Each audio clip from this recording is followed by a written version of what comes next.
So what I'm going to do first is I'm going to tell you a story. And in fact, today is all about just a load of stories. So we're going to start off with the story of the universe and how we come to be here. So the universe story and the human story. And then we're going to hear the climate change story. It's a story that scientists are telling us. And then we're going to have a look at perhaps what new story might be emerging. So I'd like to just invite everyone to close their eyes for a second and to just feel yourself settling on your chair. Just take a nice deep breath. If there's any areas of tension in your body, just to breathe out, allow that to relax, and to just let your mind settle, let your body settle. You feel your spine, feel the chest as it expanded. Just let go of all the London traffic and the rain, and just settling into this space. And inviting you to create a little space in your mind and just allow that space to grow. And there's absolutely nothing in that space. And just allow that peace, that nothingness, to just slowly grow and envelop your whole body until you're in a space of emptiness.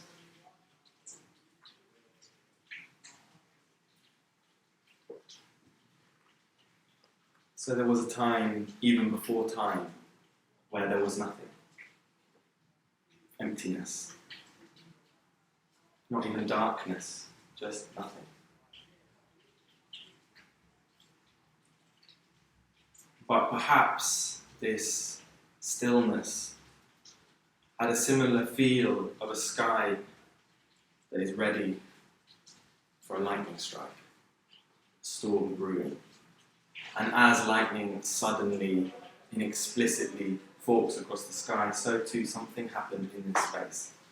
From a single, minuscule point, everything that has now come to exist explodes outwards.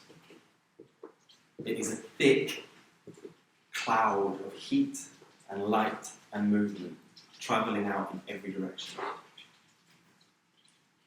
It is opaque, you can't quite see through it. It's moving so fast that you couldn't possibly follow it with your eyes. This cloud expands and expands and expands, moving in every different direction. It's so hot and there's so much pressure in this cloud that nothing can move. It's just moving outwards. There's no flexibility there. Until, after how many eons, slowly that cloud begins to cool enough and to have enough space within the swirling quarks and leptons that create this cloud, that hold this cloud, to a point where finally there's enough space for a shift, a change to occur. Those quarks and those leptons, they begin to join together. They turn into the first atoms, the light atoms of hydrogen and helium. Something extraordinary happens. The universe, which was this pulsating, glowing cloud, suddenly becomes transparent. Just as the mist turning into dewdrops condenses and then it's transparent. Within this expanding universe, these first atoms begin to experience gravity for the very first time, and they begin to create clouds, and within them, clouds within clouds within clouds, slowly coming together, until the pressure builds up again and again and again, and they begin to collapse in on themselves, creating the very first galaxies and the very first stars. As with anything else, a star has a life cycle. It's born, it grows, it expands, and then at a certain point it dies. And when it dies, it explodes outwards, shedding the heavier atoms that it has forged in the very heart. These atoms join the clouds of hydrogen and helium, and then as they create newer stars, those stars are surrounded by dust and shrapnel, which in itself begins to coalesce, form into the very first planets. And so it was that somewhere out there in the universe, a galaxy was formed, one that we know very well. We can see it when we look up at the sky, the Milky Way. And within that galaxy, after billions of years, a solar system created with the star Sol, our sun. And there the dust and the rocks create it, forming into the very planets of our solar system. These planets are hot balls of molten rock and metal. Our planet begins its slow journey of cooling. The first shell is formed like an egg. But it is a violent time for our planet, for it is constantly bombarded by rocks, meteorites. One of them hits so hard into the kind of egg of our planet that the resulting splash of molten rock and metal formed our moon.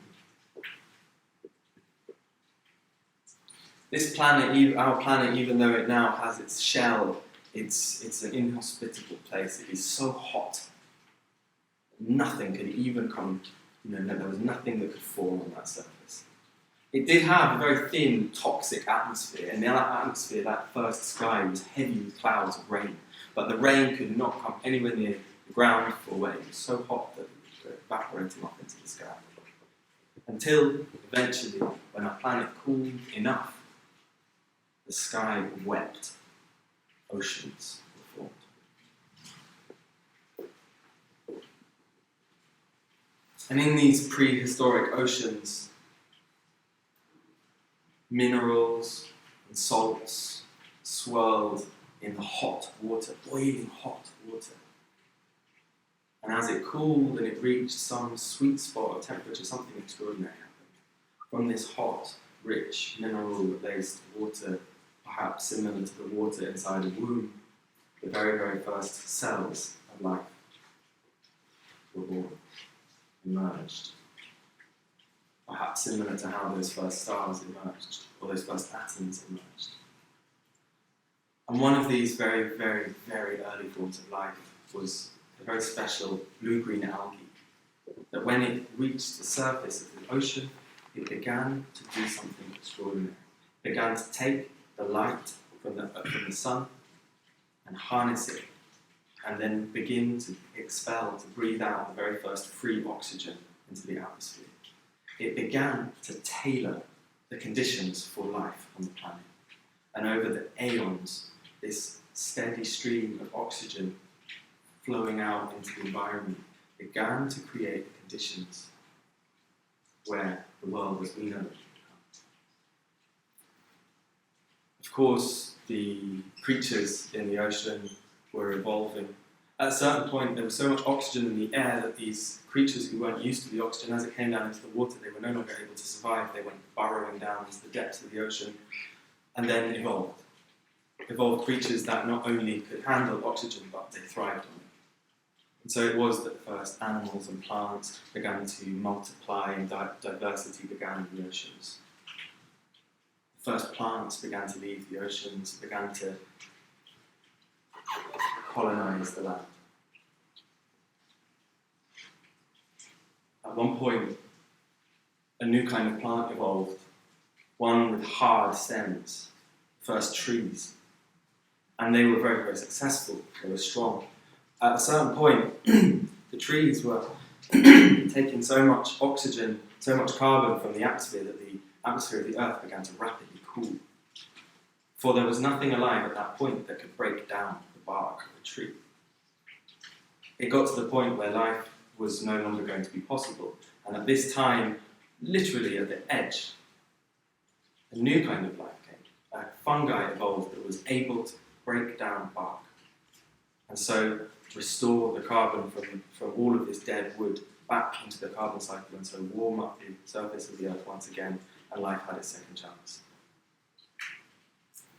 So then we have a time which is a very powerful image that has stayed with us for all of this time, although I think none of us remember this, which was that perhaps an area of the ocean became cut off, began to evaporate, and there were some fish in this little pool. And as the water evaporated away, the fish began to realise they were going to die. And one fish, maybe two, maybe a few, began to do something unheard of at that time.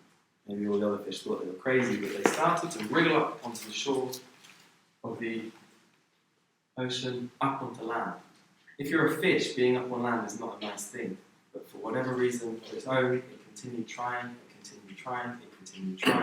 and it evolved into every kind of life that we now see on the land.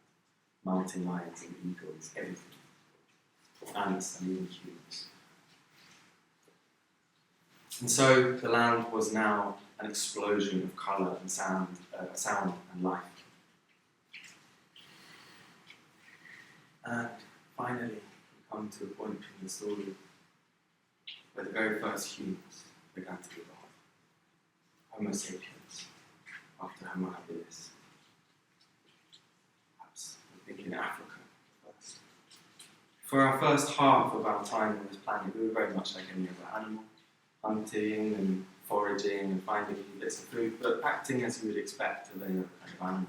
But about 70,000 years ago, about halfway through our time on this planet, something changed.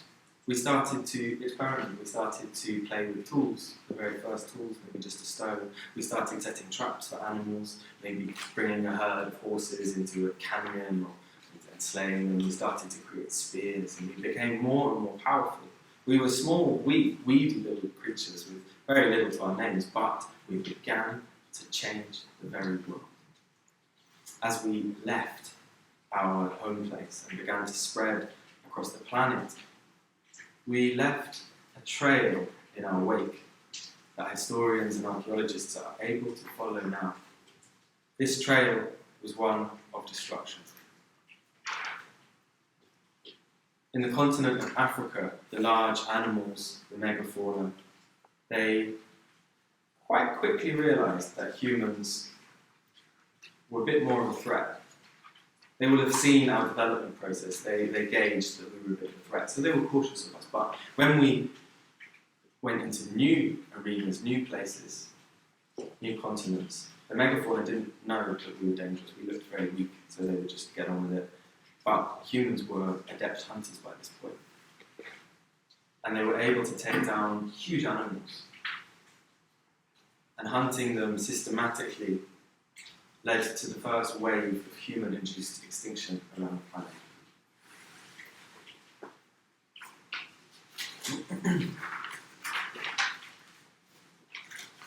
The first humans to reach Australia would have encountered 200 kilogram, 2 metre high kangaroos, massive marsupial lions, enormous koalas, flightless birds twice the size of ostriches, 2.5-ton wombats. Within a few thousand years, virtually all of these giants vanished. Of the 24 largest Australian animal species, 23 became extinct. In the Americas, very, very similar story. In North America, mammoths, saber-toothed cats. Also in South America, animals that had been flourishing for 30 million years disappeared. And as well as species disappearing, so too the other human species, the other human families, Homo erectus, Homo habilis, these two also vanished. There's a little trace of them in our DNA. Who can say what happened, but we know that at this time we had a habit of being quite destructive. And then some 10,000 years ago, 11,000 years ago, another new change. We discovered that we could take plants from the wild, we could take animals from the wild, and we could bring them to where we were living and begin to grow our own food and rear our own animals. The agricultural revolution had begun. It made sense that if we had more food, life would be easier. However, little known to us, some little quirk in our genetics meant that the more food we had, the more children we had. And so life, in fact, became a lot harder, for we were now working the fields all day, back-breaking work, in order to provide enough food for our ever-growing families. Diseases came in. This also meant that it became more tempting for different groups of humans to attack each other because they had the grain fields, or if they had a bad season, or if they lost their their reserves of food, what could they do? They had to go to attack. So human violence became more precedent. The creation of villages and towns also had another, at the time, perhaps not such deadly, but also dangerous beginning, which is that in an area of wild land, hundreds of thousands or even millions of species coexist. But in a human settlement, it's only good for humans, and maybe a few plants that we would choose to grow there. The animals that we keep in a human settlement at best live limited lives, and at worst, live a living hell. And then 500 years ago came the scientific revolution. Dramatic changes in our shared story. We learned that the Earth spins around the sun. We learned about anatomy, bacteria, chemistries, mathematics. We learned about atoms. And around this time, philosophers were weaving the story that thought is the essence of sentience. I think, therefore I am. That nature exists for us to exploit it however we like. The conquest of nature. At this time, Europeans were colonising and enslaving the world, and warfare was a constant state. The discovery of the atom eventually led to the creation of a weapon so destructive that, for the most part, it has brought full-scale warfare to a deadlock. The atom bomb. And then in 1859, we discovered oil, and the Industrial Revolution began. Human population exploded. The wild land was swallowed up to make room for our growing presence. Forests came down, metals, minerals, and rocks were torn from the earth, and even rivers were harnessed to fuel our industry and desire. Unchecked and drunk from success, we mixed the elements together in ever new ways, creating things never seen before.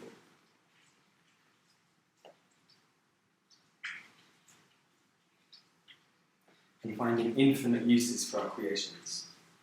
Our eyes fixed on the future and the world we were destined to create. And in our blind spots, the pollution churned into the rivers and the skies and the land. Science and industry combined and birthed the information revolution, the development of computer technology and the internet. Soon all of the information, ideas, creativity, spirituality, the stories of the human race were available for all to see at the touch of a button. And here we are, in this technological age, where we can fly around the world in days, launch ourselves into space, eat a meal with the ingredient from every continent, and the richest of us live like gods in towers of glass and metal. Here we are.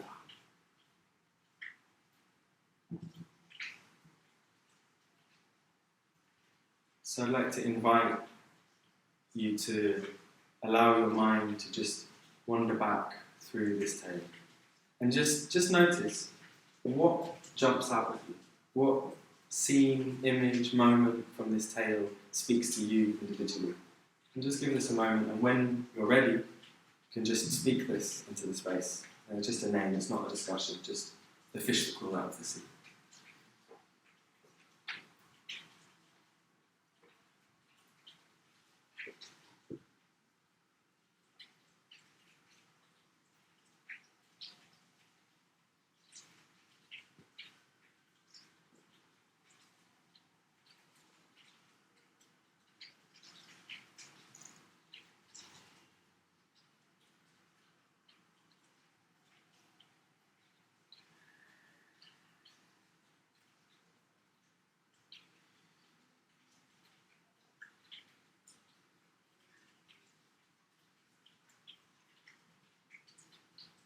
The ego. The first tall trees.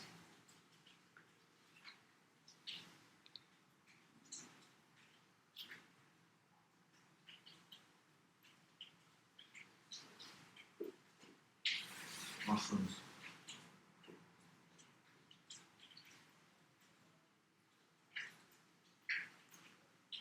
Cooperation.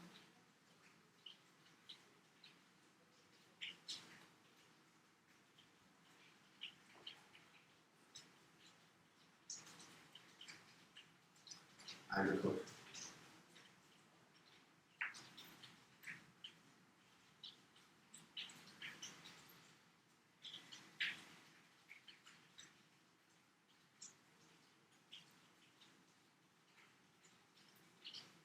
Skin.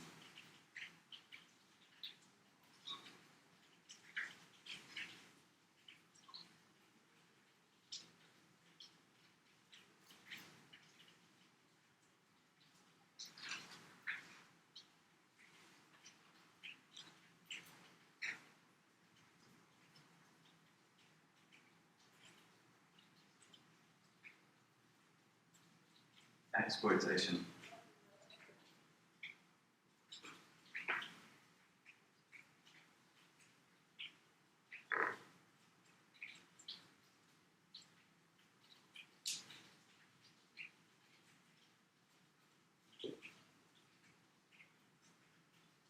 Pace of change.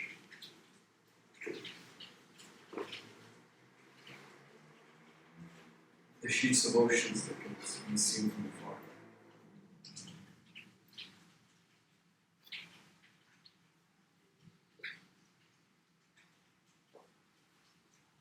Thank you. So we're going to soon jump into the science, and I'm just wanting to really invite you all to look after this space of calmness inside you. And in a minute we're going to see a couple of diagrams to help to explain this, but there's a very delicate balance when dealing with this kind of information about how much you can really take in and how much you can feel. So just really very, very openly inviting you to just allow yourself to feel whatever it is that comes up. And it's not every day, it's not all the time in our lives that we actually get the opportunity to just feel what is happening. So I'm hoping that this story, which I think it's important to know where we come from, how we got to where we are. And this is a story, one of many. If you believe the Greeks, the ancient Greeks, this is rubbish. It was Gaia and Ulamos who made love and created a whole load of titans, and they created Prometheus who created humans. So I'm not saying one or the other is true. This is the story about culture, of how we got here. But I think it's good to start at the beginning. We've been going about an hour and we've already covered 13.7 billion years. So despite the technical hitches, we're doing all right. Break now. So maybe change to 5 minutes. Yeah, so I think that's good. So we're just going to take 5-10 minutes and I think just make little groups of 3. It can be two or 3, and just gently. You don't have to jump in and jump into the mind. Just talk about what that feels like to you. That story. What is in that story that kind of speaks to you? Can I add another one that's perhaps when you